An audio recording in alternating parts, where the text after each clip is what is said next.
Hey guys, some stupid sketchy guy here with another video. Today's review is going to be on the Toyway Postosuchus. Now, the Toyway Postosuchus is a very rare figure, to say the least, and one that I've wanted for a very long time, and I am very happy that I finally got, because the Walking with Dinosaurs Toyway line is great. I absolutely love it. So I'm glad that I at least got one good figure in this. So, without further ado, let's review this Postosuchus. Now, first up is the paint job. The paint job is mainly a gray color on the face, at the very least, and a red color on the back with a blackish stripe cutting off the gray belly. As well as that, there's a bunch of bright white osteoderms, and a couple of polka dots running down the very red tail, which is also incredibly long, and black-tipped.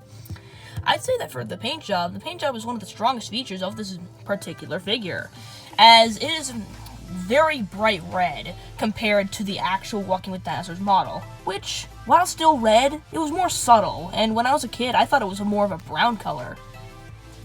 But regardless, yes, it is a very bright red, and the bright red really helps. Although I'm never a fan of using gray on a figure, especially this kind of charcoal gray, I am very glad that they contrasted it with such a nice bright red and some nice striping. So for that, I will give the paint job a 7.5 out of 10.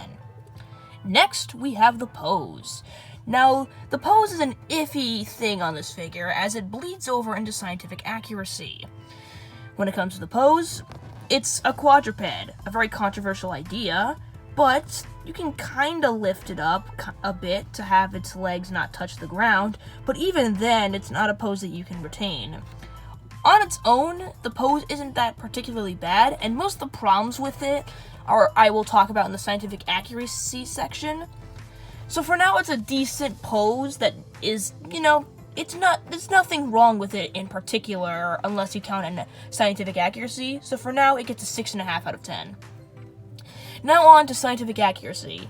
Now, I want to cut this figure a bit of slack, as it's 20 years old, and a lot of the scientific research that we got for this particular species came afterward. But at the same time, I might as well show off some of the things that we've learned since the actual show. Mainly the leg proportions. These front legs should be way smaller. Now, most of this research I have gotten thanks to my friend Daniel Venator, who has helped me a lot with this, so thanks a lot, man. So yeah, the hand proportions are a little too big. Now, the leg proportions are alright, but compared to the front legs, while the front legs are still shorter in length, which is a good thing, they're not small enough. As well as that, it's kind of unlikely that they had these kinds of exaggerated bumps and osteoderms, but that's only a speculative thing, and who knows, maybe it could happen. There's no real evidence backing it up, and there's no real evidence supporting it. As well as that, as a nitpick that I will not hold against it, but just point out, the teeth are pegs. It's that simple. The teeth are pegs. Now, this was probably due to playability, but I'm still going to point that out. As well as that, it is very likely that Postosuchus might have had lips. So, that's another thing that you can hold accountable for. But to be fair, the mouth's open, so that also takes it into account. So, I'll probably exempt that from the actual thing.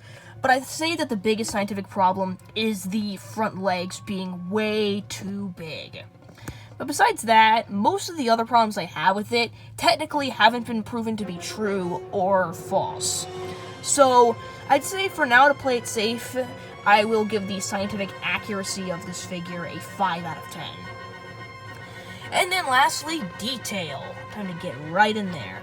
The detail is a little dated by today's standards, but it's not bad either. You can see plenty of small individually sculpted scales and grooves in this charcoal gray color.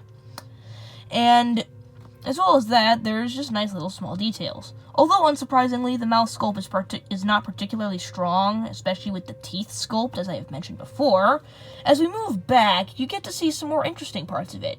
You get to see some small little subtle grooves all around the body that could also work as scars, but, As well as that, you can see a bunch of small little subtle osteoderms that run down the entire body, as well as little, individually sculpted scales on the belly.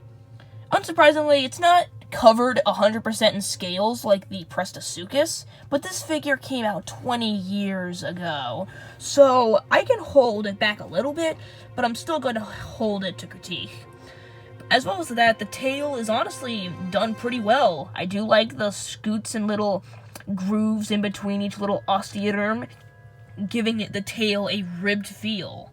Honestly, I wish that they could replicate this kind of look and make it articulated, because it reminds me of a super articulated tail from a Godzilla figure because of how ribbed it is. But that's just me.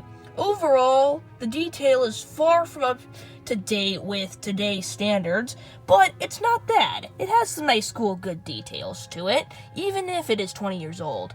So for that, I will give the detail on this figure a 6 out of 10. So as an overall review, the paint job is very nice and well done, the pose is decent, the scientific accuracy is unsurprisingly very outdated, and the detail is also rather outdated as well. So, for that, I will give the Toyway Postosuchus a 6.25 out of 10. Now, this is mostly just an honest review. When it comes to how much I actually like this figure, I don't really care about these nitpicky things, and I'd give it a way higher rating. But when you're talking about the nitty-gritty things, that's the rating I give it. Hope you guys enjoyed this video. Tell me if you want me to review any other figures in my collection, and see you guys next time. Bye.